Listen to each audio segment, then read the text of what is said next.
Speak on It Show 2021, episode 32. Today, 700,000 deaths, Council for National Policy, Alpha Delta Pi, stolen land, refresh my memory, and the mind, body, and soul segment. Saturday morning, baby. The first Saturday in October, 10 a.m. Eastern, 7 a.m. Pacific. Let's do this.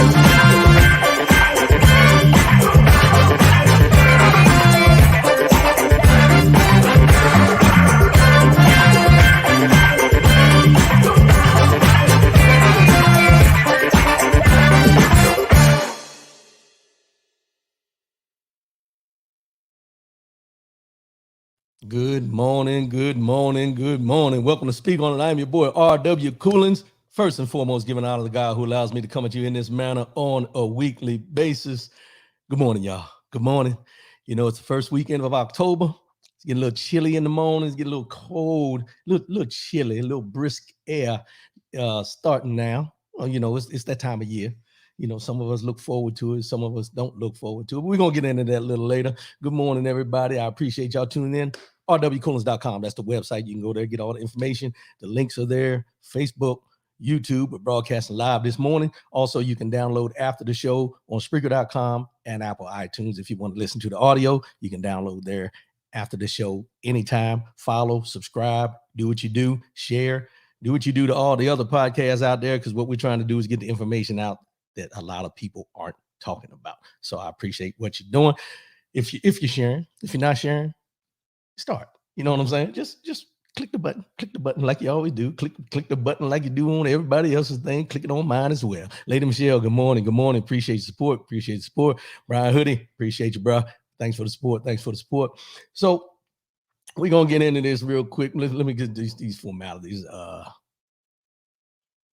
I just lost my train of thought. I'm sorry. Y'all say what you mean what you say. No matter what the situation is, let your voice be heard. If you call in, say what you mean what you say. All we ask is that we come in as friends, we leave as friends. Say what you got to say. Be respectful about what you got to say, and we'll continue going on from there. That's what the show is all about. Call in number 844-904-2665. That's 844-904-2665. Call in, let your voice be heard, say what you got to say, touch on some of the topics we're talking about, some of the things that you may not know about, some of the things you may know about that I'm not sure about. All the information, I'm open to receive it.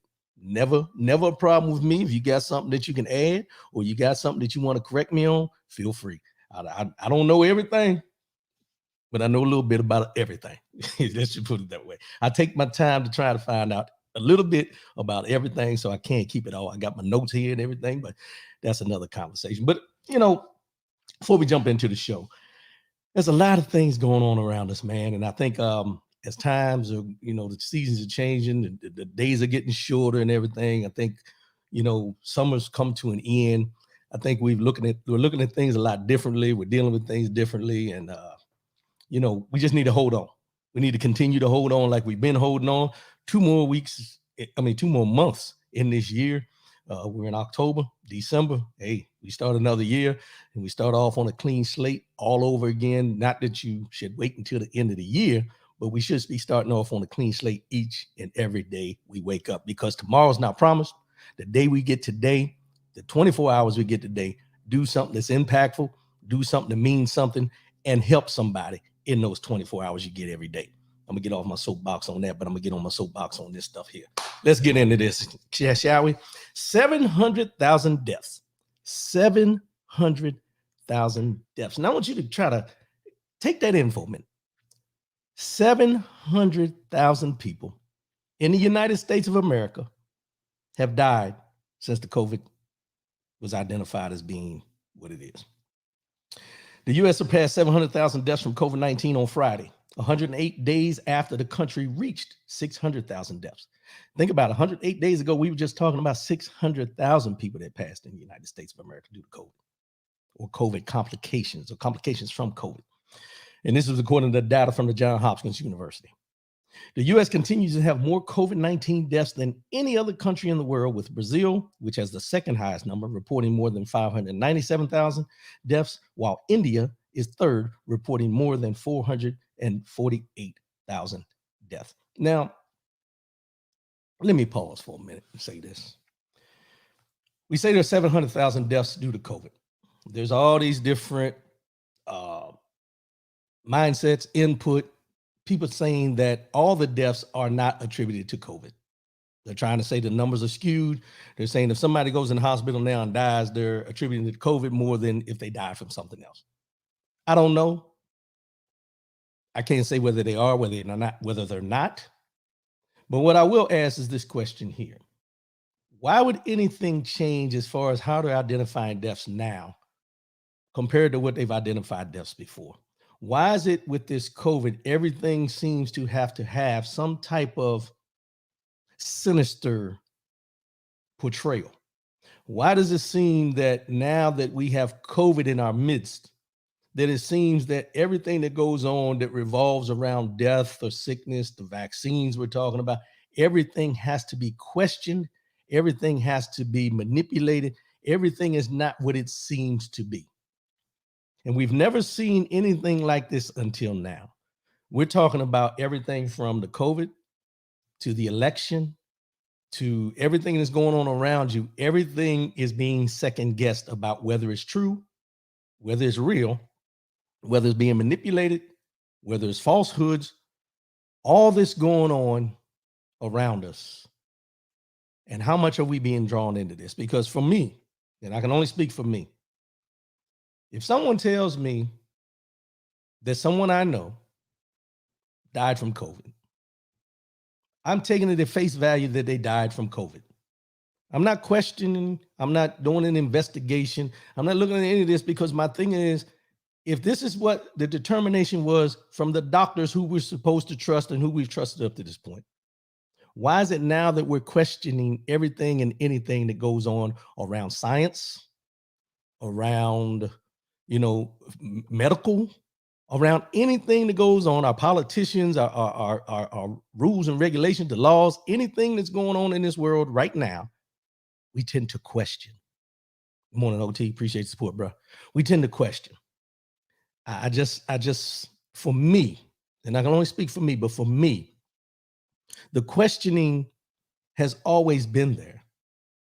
Now there's a megaphone used to put the questions out there. Social media, what I do with my platform, other people with their platforms, depending on what your mindset is, depending on what you want to put out there, is what causes the negativity to come in. And I want to clear up, because what I try to do, as I always say, is give you the information or let you think, get you to think differently about it. I'm not trying to change your mind. I'm not trying to manipulate anything. What I'm trying to get you to do is see things from a bigger lens, rather than a tunnel vision that we've always been taught to see things. How you determine it is up to you. But we got to get out of this mindset that we question everything opposite of what we've been known is true. That's all I'm saying. I'm going to get off my soapbox on that. Ethan Johnson, good morning, bro. Have a great show. Busy morning at ATL. Share it on my page. Keep bringing the info and making good trouble. Appreciate you, bro. Appreciate you, bro. Be safe out there in them ATL streets. I know you're a busy man. But when we get into that, it's just one of those things. But I was watching the news and I seen little snippets of they had media day for the NBA players. NBA season's about to start. Thank goodness. I'm ready to see some basketball. But anyway, NBA season's about to start. You got the players have to be vaccinated. They're mandated to be vaccinated. There's two that have been strong opponents to getting vaccinated. It's Kyrie Irving and Andrew Wiggins. Kyrie Irving with the Brooklyn Nets, Andrew Wiggins with the Golden State Warriors. And they're standing and they're saying that they don't want to get, they're against vaccines, anti-vaccines. Then LeBron came out the other day and said that he had been vaccinated. He got vaccinated for his family and himself for their safety. No problem. But then they started questioning him, saying, why didn't he speak up earlier? And then I seen a rant on Stephen A. Smith went on this rant about, LeBron James and the status that he is and where he sits. He should have came out a long time ago and told people he's vaccinated for the Black community and blah, blah, blah, and all this. We got to get out of this habit of feeling that what's good for me is good for you. We got to get out of this habit of thinking that because these people are athletes and they have a microphone and anything like that, it's their job and their purpose to push and encourage other people to do what they did. Charles Barkley said it years ago, and he said, I'm not a role model. But when we get into this vaccine thing, what really shocked me, and I shouldn't say shocked because they all pander. Ted Cruz jumped on the bandwagon with the ones that don't want to get vaccinated, Kyrie Irving and Andrew Wiggins. He said he supports them. And then in his statement, he says, your body, your choice. But then Senator Cruz is a senator of Texas, where they just passed the abortion 6 weeks, what we talked about. They just passed that. But he's telling the basketball players, as far as the vaccine, your body, your choice. But he didn't say that for the women of Texas. Think about that for a minute. Let that marinate. So and he's vaccinated, mind you. He's vaccinated. Ted Cruz and his family are vaccinated. But he's backing the players that don't want to be vaccinated by your body, your choice. But he's not backing the women in Texas who may have certain conditions that they need to get an abortion, of rape, incest. You know the story. I've told you many times. Everyone knows it. But he's backing the vaccine people that don't want to get it. But he's not backing the women to have a choice with their body for an abortion if needed. Think about that.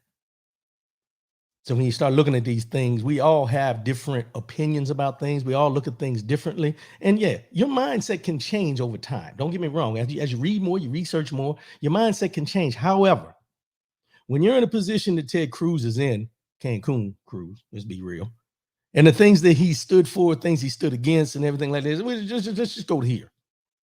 This man supported another man who called his wife ugly. That's all I'm going to say about that. Let's just leave it at that. This man, Senator Ted Cruz, supported another man, President Trump at the time, who called his wife ugly. And he's still supporting him to this day. Does that say more about him? Or does it say his wife is ugly? I've never seen her, so I'm not going to say that, but I'm just going to say maybe he agrees with him. But my point is, you can't straddle the fence on certain issues, and you can't stand up and try to be a voice of reason when you don't have a reason, or your reasoning is only personal more than for the masses. That's all I'm going to say about that. But now they've got a pill. They've come out with a pill to treat COVID-19, and it cuts the risk of death by half. This is Merck.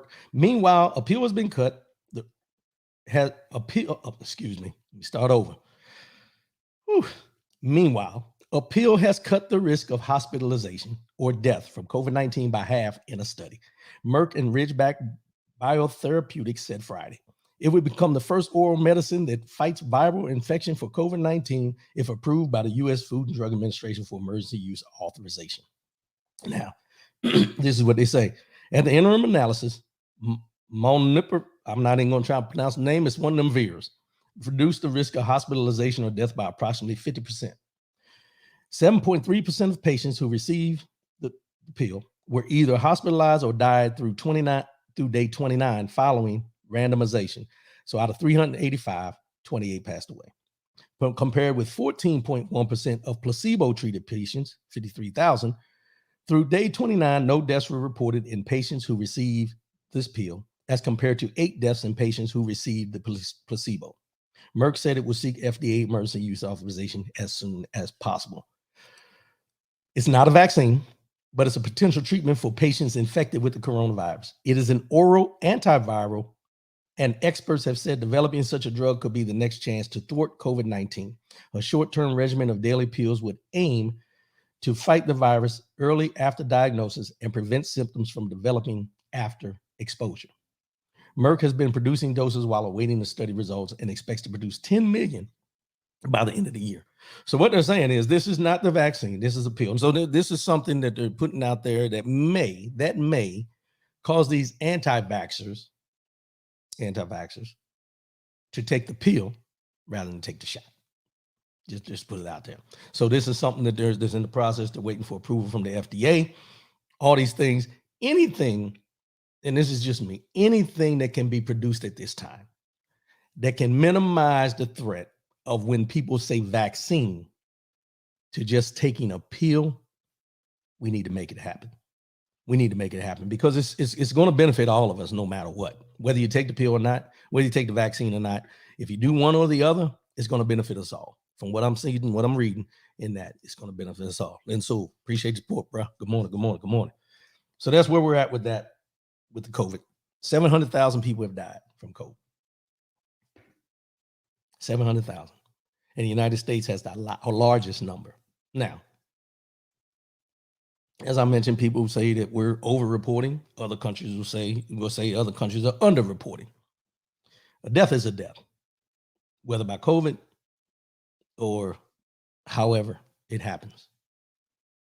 But when you talk about 700 deaths during this time of COVID, come on, let's be honest. Let's be honest about it. We got to get past this questioning everything and do our research and find out for ourselves. When you have questions, not just scream from a bullhorn and expect everybody to follow you because you are the loudest. Let's just go there. So this is Council for National Policy. And this is something I've seen and jumped out at me, and I don't have a whole lot of information on it, but it's something that I found interesting that we may see rear its head eventually. You know how we talk about the KKK back in the day and those little pockets of undercover people that are in these societies behind closed doors and things we don't know about openly, or whether people are being racist openly and all this type stuff. Well, this Council for National Policy is one that jumped out at me from reading it. It made me think that this is something that's causing the undercurrents and a lot of things that are going on. And an elite document has revealed the membership list of the Secretive Council for National Policy, the CNP, showing how it provides opportunities for elite Republicans, wealthy entrepreneurs, media proprietors, and pillars of the U.S. conservative movement, watch this now, to rub shoulders with anti-abortion and anti-Islamic extremists. With anti-abortion and anti-Islamic extremists. Now, when you talk about this, and when I read this, the first thing that jumped out at me was the extremist part, but also the anti-abortion, because these are deals that are being made behind closed doors. And I'm going to read this in a minute. Vernon Paul, hey, bro, appreciate the support. Good morning. Good morning. Appreciate you, bro. The Southern Poverty Law Center, which monitors right-wing hate groups, describes the CNP as a shadowy and intensely secretive group, which has operated behind the scenes in its efforts to build the conservative movement.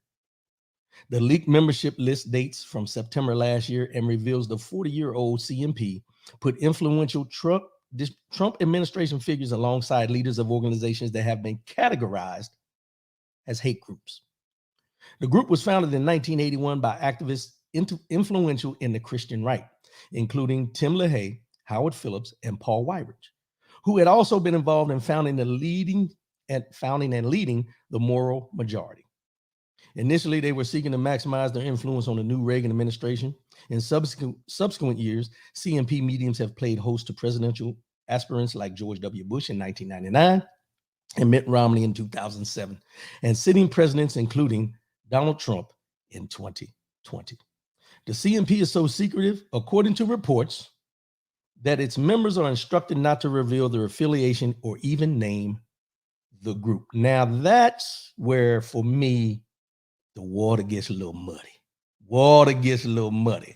The CNP is so secretive, according to reports, that its members are instructed not to reveal their affiliation or even name the group. Now, as I mentioned before in the beginning of this article, the only reason we're hearing about this through the media, through the network, is because a leaked document has revealed the membership list of the Secret Council for National Policy, the CNP, showing how it provides opportunities for elite Republicans. The document, which reveals email addresses and phone numbers for most members, shows that the CNP includes members of Southern Poverty Law Centers listed hate groups. So the Southern Poverty Law Center has a list of hate groups, people that go out and do the wrong things or whatever. And most of the hate groups that are in this council or associated with this, Council for National Policy are listed on the Southern Poverty Law Center's list. Let's name them, shall we? Let's start. They include leaders of organizations listed as anti-Muslim hate groups, including Frank Gaffney, founder and executive chairman of the Center for Security Policy. Bridget Gabriel, founder and chairman of Act for America. They also include several founders or leaders of groups listed as anti-LGBTQ and hate groups such as Michael P. Ferris, president and CEO of the Alliance Defending Freedom. Brad Dacus, founder and president of the Pacific Justice Institute. Tony Perkins, president of the Family Research Council. Matthew Staver, founder and chairman of Liberty Counsel. Tim Wildman, president of the American Family Association. Also, there are members of organizations listed as anti-immigrant hate groups, including James and Amapola Hansberger, co-founders of Legal Immigrants for America. Additionally, the list includes members of groups that have been accused of extremist positions on abortion. They include Margaret H. Hortson, chair of the board of Heartbeat International, which has reportedly spread misinformation worldwide to pregnant women.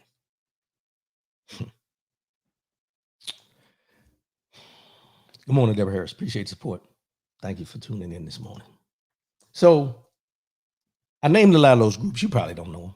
You don't know them as, they're identified as hate groups through the Southern Poverty Law Center. So a lot of these people, these groups, we really don't hear about or anything like that.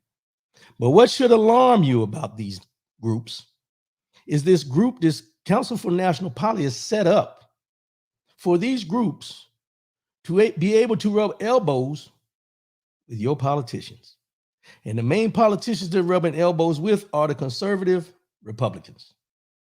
I don't make this up, I just read it.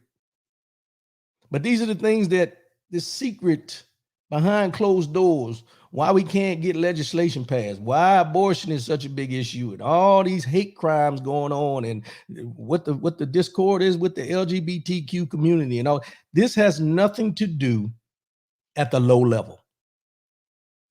This has everything to do with the high level. Those with money, those with influence, and those with political positions to influence how and when and what we deal with when we talk about different groups in our society. Islamic hate groups, LGBTQ hate groups. Notice they didn't mention African American hate groups, but I'm pretty sure they're in there somewhere. That's a no-brainer. Let's just be real. The CNP is so secret, reports say the members are told not to reveal their affiliation or name to the group. I told you that before. Others members include pillars of the Republican political establishment, including former GOP Congressional Majority Leader Tom DeLay. Former GOP Congressional Majority Leader Tom DeLay. Former Wisconsin Governor Scott Walker. Reagan administration Attorney General Edwin Meese III, and former Republican National Committee Chair and Trump White House Chief of Staff, Reince Priebus. Their number also includes sitting congressmen such as Barry Loudermilk and influential operatives like David Trujillo, who was a senior advisor and chief of staff to the Undersecretary of Defense in the Trump administration. Faye Jackson, good morning, bro. Appreciate the support. The member list also includes representatives of major U.S. corporations. Now, you ready for this? Such as Mark Johansson, Vice President for the Satellites and Intelligence Program for Boeing. Jeffrey Coors of the Coors Brewing family, who have extensively sponsored conservative groups. Leroy Mitchell, the founder and chairman of the board for movie chain owner Cinemark Holdings. Steve Forbes, the founder and chief executive of the Forbes Business Media Empire, and Scott Brown, a senior vice president at Morgan Stanley. Now, I know I'm throwing out a lot of names you know, a lot of names you don't, but this is just to give you some insight on what goes on behind closed doors that we don't know about. And they wanted to keep it a secret because they don't want people to know about it. The society, that's why they call it secret. They don't want any people to know about this, who they're putting together behind closed doors, who they're integrating, who they're causing, trying to get their minds to meld to pull their policies and push their policies to the forefront of what they want done. Conservative media figures are also on the list. Neil Patel, co-founder and publisher of the Daily Caller, Larry Beasley, chief executive of the right-wing newspaper, The Washington Times, and Floyd Brown, the founder of the Arizona-based Western Journal and founder of the Citizens United PAC. Pro-gun groups are also represented, with NRA chief executive Wayne LaPierre and Gun Owners of America founder Tim Macy, each listed as members. Now, I wish, or I would hope, that I could tell you this is nothing to be alarmed about. But in my heart of heart and my mind of minds, when you got to say something that's secretive and you're going behind closed doors to rub elbows with extremist groups that we know are identified by the Southern Poverty Law Center to be hate groups, extremist groups, and all this kind of stuff, and you're putting these people in rooms together with politicians, watch this now, with politicians and people who own big corporations to push your agenda, what does that say about, I can't even come up with a word. What does it say? What does it say when we see these things happening and then it gets identified only because a leaked document came out showing the emails and who's involved and who's in these societies and anything like that. And the people are told, don't tell anybody your associated group, don't even talk about the group. But it's affecting normal, everyday United States citizens who have a different opinion, who may not look like the people on these boards, on this policy, Council for National Policy, the politicians, they don't have your best interests at hand. But until one of these reports come out, we don't pay attention to it. We don't see it happening. We kind of blow it off. And the only time we pay attention to these type things is when election time comes around, when someone else up on the quote unquote dais, when they're all lined up there for a debate, when one of them decides to call out another one of them for what association he has with somebody or somebody else or some group or anything like that. That's the only time we pay attention to these things. But this stuff does not only happen during election season. This happens time after time, day after day, year after year.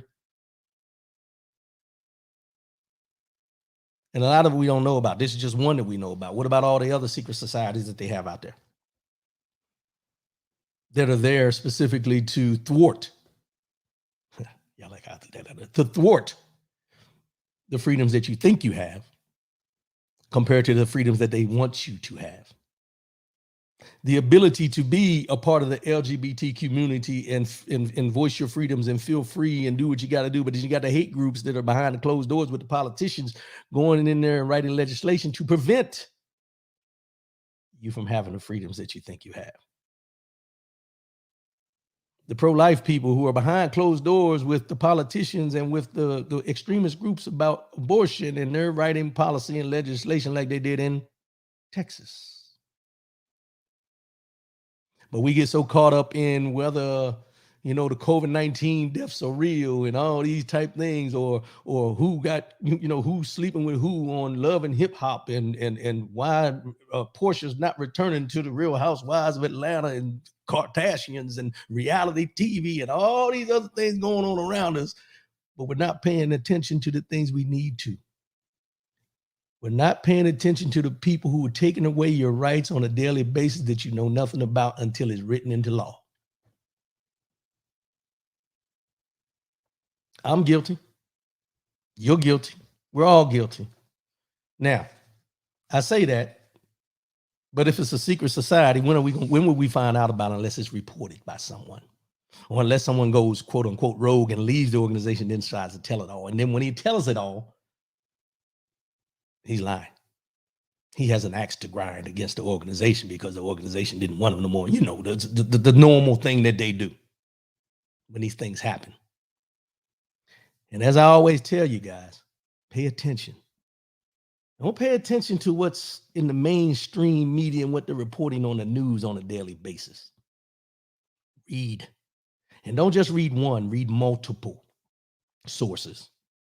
So you get the true essence of what's going on.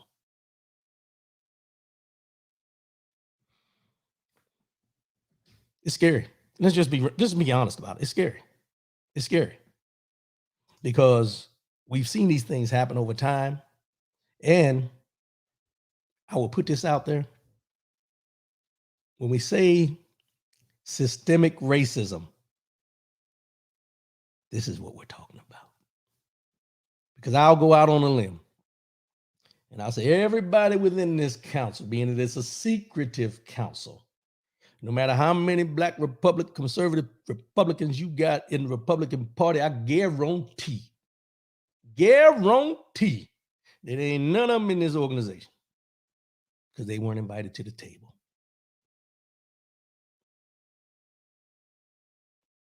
And I don't care what political affiliation you have, Democrat, Republican, whatever you may be. But if you see something like this happening and you're not upset, you need to do a reevaluation of who you are, where you stand, not because of how much money you got, not because of where you live, but who you are as a human being. Because if they got these policies that they're trying to rub these elbows behind closed doors against the LGBTQ, abortion, and all these other different things, somewhere in those crevices of what they're trying to do involves you as well. Just saying. Alpha Delta Phi. Alpha Delta, is that Pi or Phi?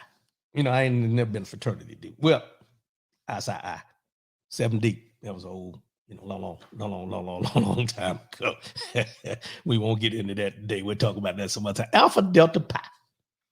A sorority at Methodist University in North Carolina was suspended indefinitely after one of its members was pictured holding a PowerPoint presentation comparing black college football players to their white teammates. In a statement issued on Tuesday, the university said they abhor. Let me say that again because I want y'all to get there. They started off with a word that, for emphasis, okay? In a statement issued on Tuesday, the university said they abhor racism in any form on campus and would be suspending the sorority Alpha Delta Pi until further notice. The decision came after a viral Facebook post picture showed a sorority member who is white displaying pictures of black members of the football team alongside captions such as large nostrils and big lips. Let me read that again. I don't think y'all felt that. I don't hear my people this morning in awe about this. I was shocked about this because I think it's commonplace. But let me say it one more time. Maybe you get a little shock factor to you. The decision came after a viral Facebook post picture showed a sorority member who is white displaying pictures of black members of the football team alongside captions such as large nostrils and big lips. The presentation, which was given before a sorority gathering, also disapproved of hairstyles and other physical features often associated with African Americans. It also compared the players' attractiveness. It also compared the players' attractiveness. Excuse me. That was the end of the sentence. The school's chapter has since issued an apology on the National Sororities Twitter account. We extend our sincerest apologies to the Methodist football team, the student body, the sisters of color in our chapter. Wait a minute. I meant to stop there for a minute. We extend our sincerest apologies to the Methodist football team, the student body, the sisters of color in our chapter. Let me proceed. University faculty and staff and university alumni regarding racist comments that took place at our event on September 14th, 2021. We failed you. We failed the oath we made to Alpha Delta Pi, and we failed ourselves, the Twitter statement read. We first failed when one of our members made racist comments. It's deeply disturbing to realize we have not created the kind of chapter culture where racial jokes wouldn't be welcome. Then we failed our values and community by not speaking up to stop it. This is bystander behavior, and we're deeply embarrassed that despite knowing better, we didn't do better, it added. The unidentified member responsible for making the presentation was suspended. The sorority said, and it plans to implement diversity, equity, and inclusion training. Methodist University, located in Fayetteville, North Carolina, has about 2,300 students, a third of which identify as students of color. So let me get this straight now.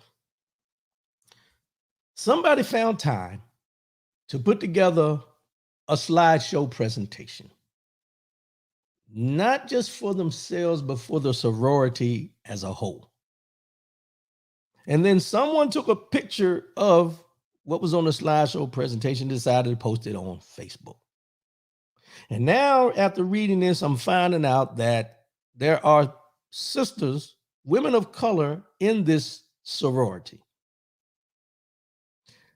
And now they're taking a stance to have diversity training, all the training they do after some things that get exposed or whatever. And they suspended the girl who did the presentation. Okay.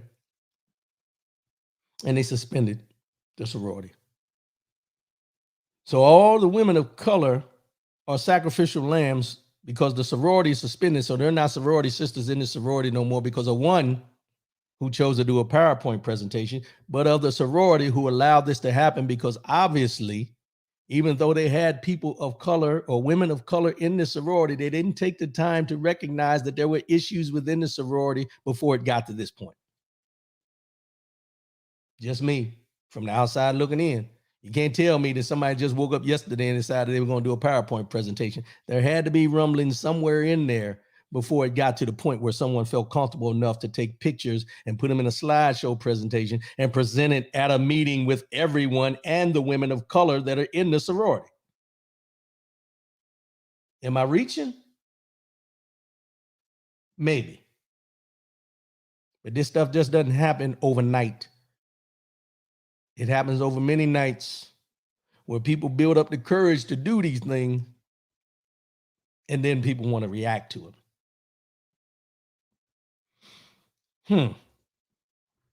Alpha Delta Pi. Alpha Delta Pi. Methodist University, North Carolina. Ladies and gentlemen, be aware of what type of organizations your children decide to be involved in. You need to be aware of organizations that you choose to be involved in as adults. When we sit back and allow just the simplest verbiage of something that can be misconstrued as being racist, and we don't say anything about it at that time, slideshow presentations follow. Because the comfort level becomes very comfortable where I can say and do whatever I want, when I want, how I want, no matter who it's about, no matter where it's about, no matter where it's presented, I can do this. Why? Because the person didn't say nothing when I slid this in. The person didn't say nothing when I said that. They laughed when I said this.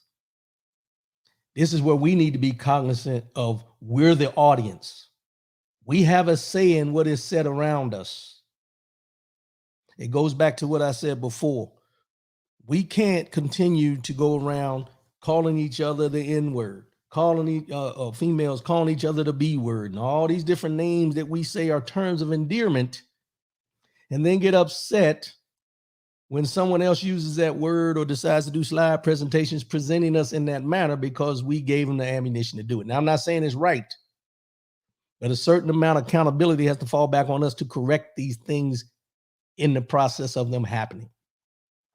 When we got to the point of being so comfortable of listening to young men calling each other the N-word, when we got so comfortable of sitting around listening to our sisters, our young sisters calling each other the B-word, and there's some older adult women that do it too, let's just be honest. But when did we get comfortable with that? That we hear it, but it doesn't bother us. Now, some of us, it does bother. It bothers me. Let's just be honest. It bothers me. But there's some of us that just take it as happenstance, so we laugh about it because in the context it's used. And even I'll take it away from my young sisters that do it and take it into the LGBTQ community that does it to within their community. How can you be taken seriously when you allow yourself to be envisioned in that manner? Because you choose to address each other in that manner. And then when people have an opinion about your sexual preference or whatever you choose to be, you become uproarious, you become confrontational, you get pissed off, but you've laid the groundwork for these things to happen because you've already started the trend of making it okay. You know, I remember years ago, people used to say, you know, the F word, F-A-G-G. I'm not going to say it. You know what I'm talking about. When they talked about homosexuals, they called them the fat, you know. And everybody was in uproar. Oh, you can't say that. You can't say that. But then it transitioned to where you couldn't call them this, but they could call each other that. Now, I don't like to use the tit for tat, but I'm using it as an example to let you understand that the thing is, when we lay the groundwork and we lay that foundation, that it's okay with us, other folks see that and they think it's okay for them to do whatever they want to do. And then when we get upset about it, and when it resorts back to, well, I heard you say it. Now we got an argument, we got a fight, we got all these different things going on because you can say it, I can't say it. Now, don't get me wrong. I get it. We got certain license for certain things, but there's certain things we need to be looking at who the audience is when we use that license. That's all I'm saying.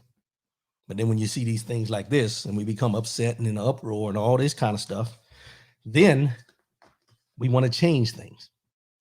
We need to change it in the beginning. We need to stop it before it becomes something for fuel for those who want to use it in the negative towards you, compared to when you think it's a term of endearment. I still haven't figured that part out, but that's for those who choose to use it, not for me. Stolen land. Now, there's a whole lot of stories and situations we could talk about with stolen land, but this one jumped out at me because I know the area from being in LA, out in that area a couple times, and how, you know, high valued this area is. A beachfront, slow down. All right, I'm back. A beachfront property seized from a Black family in Southern California nearly a century ago will be returned to the family's descendants in a move hailed as a milestone in the fight for reparations and the return of land stolen from people of color. In 1912, Willa and Charles Bruce bought land in Manhattan Beach, a Los Angeles seaside suburb, turning it into a thriving resort run for and by Black residents despite harassment and violence from white neighbors. But in the 1920s, the Manhattan Beach City Council used eminent domain to take the land from the Bruces, purportedly for use as a park. Yet the land lay unused for years until it was transferred to the state in 1948. Let me stop right there for a minute. I want you to think about this and what it says here. 1912, Willa and Charles Bruce bought land in Manhattan Beach, a Los Angeles seaside suburb, turning it into a thriving resort run for and by Black residents, despite harassments and violence from white neighbors. In 1912, these people had the money to buy this land. And in spite of them having the right to own this land and buying this land, they were harassed by white neighbors in the community where they bought the land. And then they found it, the city council found it in their power to quote, eminent domain and take over the land. And to this day, there's nothing on that land. This week, the descendants of Willa and Charles Bruce, including the couple's great-great-grandson, watched California's Governor Gavin Newsom sign a law that allows ownership of the property, known as Bruce's Beach, to be transferred back to the family. With a half dozen descendants of the couple present, Newsom apologized for how the land was taken before signing the bill during a ceremony at the property on Thursday. There are other families waiting for this very day to have their land returned to them. Patricia Bruce, a cousin of Willa and Charles Bruce, told the Associated Press. Amid rampant segregation, hate crimes, and threats, the Bruces built the first West Coast resort for Black people. Now, mind you, think about this now. This is back in 1912. In 1912, you still had segregation. So you, as a Black person, couldn't go to a white beach resort. You had to find a black beach resort. These people, Willa and Charles Bruce decided to open Bruce's Beach strictly to accommodate the blacks who weren't allowed to go to the white areas for the beach. Situated along what became one of Southern California's signature beaches, fronted by rows of multi-million-dollar homes, it included a lodge, a cafe, a dance hall, and dressing tents. You know, when I read these stories, I get a little upset. And I say upset, but I get a little angry, because this is one of those things where we see generational wealth was stripped from us at the time when we had it. We always talk about generational wealth, and we always hear politicians and people say, pull yourself up by your bootstraps. I was able to make it, you can make it, and all these different things. But no one concentrates on the fact that a lot of families who had generational wealth at that time, it was just stripped away from them by eminent domain. We talk about what happened out there in Oklahoma, the Tulsa riots, and all these different things, Black Wall Street. We talk about all these things where we had generational wealth rolling, starting to be incorporated into our families, and something as simple as eminent domain snatched it all away. This was in 1912. And in 1920, they took it away from them. 1948, it was transferred over to the state.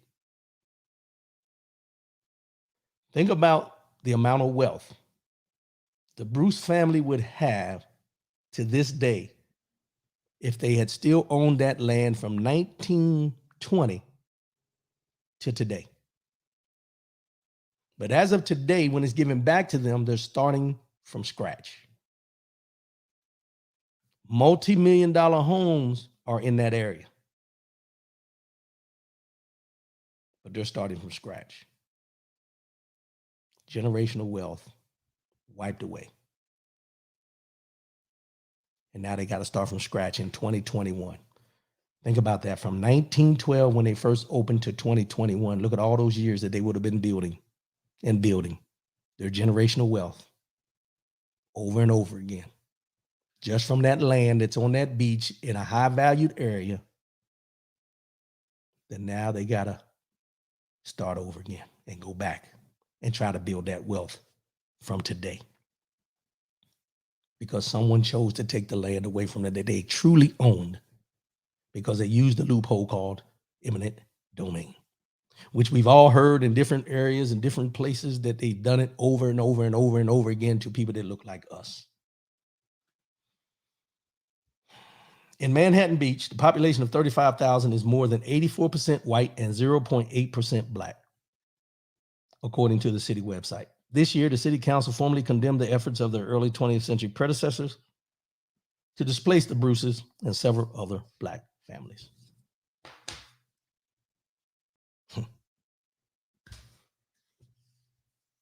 I'm glad the Bruce family is finally getting their just rewards, but it's too little, too late. Let's just be honest. Too little, too late. Because all those other people that own that land around there have made millions and millions and millions of dollars from 1912 to 2021. You do the math. Refresh my memory. And some people are going to get a little upset with this, but I don't care this morning. Back on January 20th, I talked about Black Girl Magic. I talked about it. Everybody went out and got the pearls, got the tennis shoes. They got everything they could to symbolize Kamala Harris becoming the vice president of these United States. And up to today, since January 20th, I'm going to ask the question of, where is Kamala Harris? Where is the vice president that everyone was so excited to have in office? Where is she today? I'm sending out a welfare check. I need to make sure she's okay. I got to see what's going on with her. Is she doing any legislation? What is she doing other than being named on January 20th, the vice president of the United States? And I shouldn't be the only one asking this. All the women who put the pearls and the Chuck Taylors on them, you should be asking the same question. because I want to know what she's doing to get any of this legislation passed that she talked about before she became vice president while she was running for president. Now, I don't say that to come down hard on. I'll come on here to tell you that we need to hold these people accountable. We need to ask the hard questions for those we put in office that we support so freely and so openly and so loudly because they look like us. But then after they're not doing what they want to do, what we're supposed to do and what we ask them to do, we get quiet. So I want all those women that had the pearls, the tennis shoes, the Chuck Taylors and all that won't sitting home, having watch parties and all that for the inauguration. Yes, very monumental event. I'm cool with that. But where's she at? Where is she? Okay. Excuse me. She was on The View. What The View got to do with what's happening with you and your money? What's The View got to do with what's going on with joblessness? Where is she in all this that's going on? Now, people keep talking about Biden ain't doing this and Biden ain't doing that. Well, if he ain't doing it, she ain't doing it either. And that's where we got to get to the point where we understand when we vote for these presidents, yeah, it might be the lesser of two evils, as they always like to say. But when we go to the polls and we support someone that looks like us, we need to hold their feet to the fire. Where is she? That's all I'm asking. Where is she? What is she doing? What type of process is she working on? She's supposed to be over the COVID. I haven't heard too much from her about that. Other than that, I don't know what she's involved in. What is she doing? So if somebody can help me understand, let me know, because I tried to look things up. I couldn't find anything. And as I say, I'm not here to beat the sister down, but damn, come on now. Help me. Help me know that we put you in there for the reasons that you're there and you're doing what we asked you to do when you got there. That's all.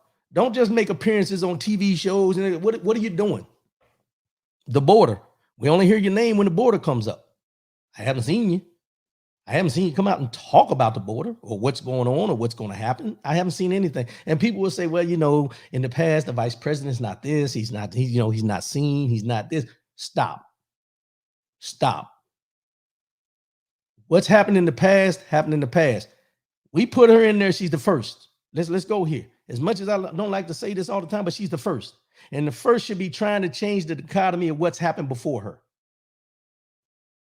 She needs to change the way the vice president is seen, viewed, and doing things in the White House.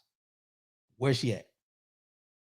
If you want to be the first in anything, and if you ever become the first in anything, make your impact, do what you got to do, push the envelope, because now you got the keys to the car.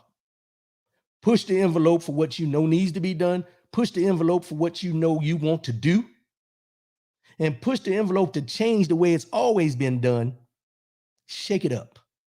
Shake it up a little bit. Do something hasn't been done before. Shake it up. But the one thing I'm going to ask her right now before she starts shaking it up is to show up, because I haven't seen her. Y'all tell me. I haven't seen her. Get mad if you want. I'm mad because I ain't seen her. Let's just be real about it today. Kamala.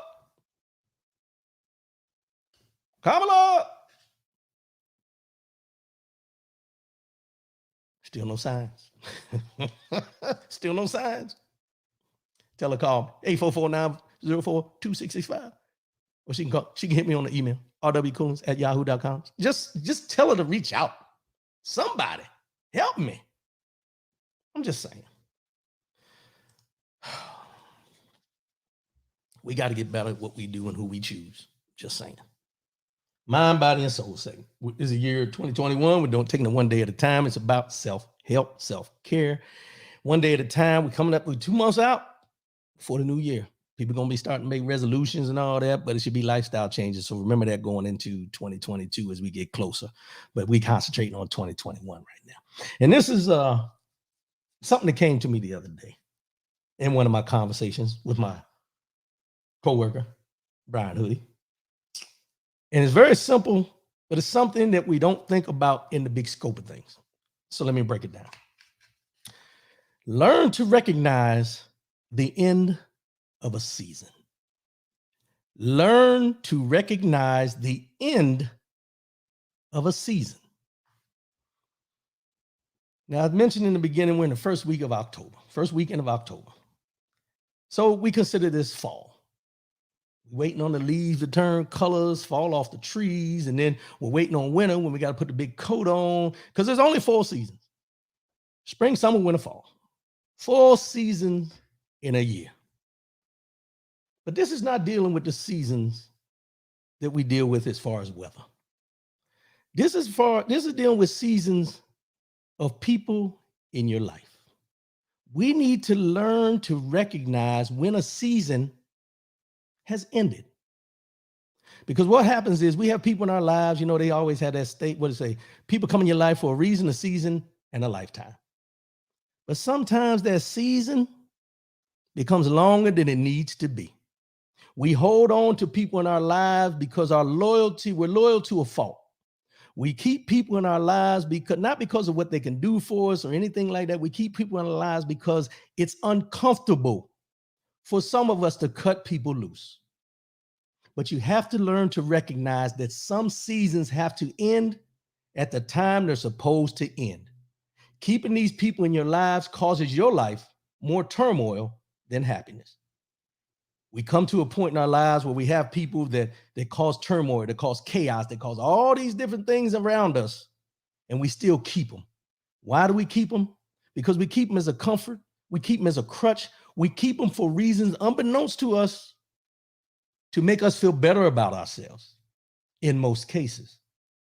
But what you have to realize is the longer you keep these people in your life past the season that they're supposed to be in your life, the next season that you're supposed to have won't come on time. The next season you're supposed to have, you won't prosper.